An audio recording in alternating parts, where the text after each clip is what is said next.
திராவிட model ஆட்சி நடத்துகின்ற நம்முடைய முதல்வர் உங்களுக்கு தராமலா இருக்க போகிறார். கண்டிப்பாக அதை கொடுக்க வேண்டிய இடத்தில் கொடுத்து அதை நிறைவேற்றி தருவோம் என்பதை இந்த நேரத்தில் தெரிவித்துக் கொள்கிறேன்.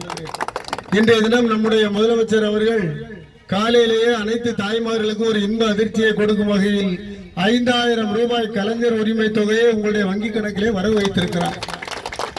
கொரோனா காலத்தில் 5000 கொடுங்கள் என்று சொன்ன முதல்வர் நம்முடைய அப்போதைய எதிர்கட்சி தலைவர் தளபதியார் அவர்கள் எடப்பாடியிடம் கோரிக்கை வைத்தார். ஆனால் அவரோ கொரோனாவை கண்டுகொள்ளவில்லை.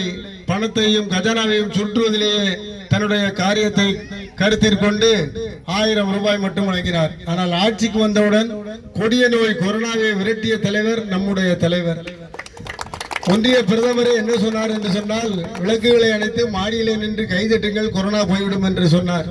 எந்த காலத்திலே காய்ச்சல் மண்டக்கு வந்தா கைதட்டினா போகுமா, விளக்கணைச்சா போகுமா? நம்ம வீட்டு விளக்கை எல்லாம் அணைக்க நினைத்தவர் மோடி. ஆனால் விளக்கை ஏற்றியவர் நம்முடைய முத்துவேல் கருணாநிதி ஸ்டாலின் அவர்கள்.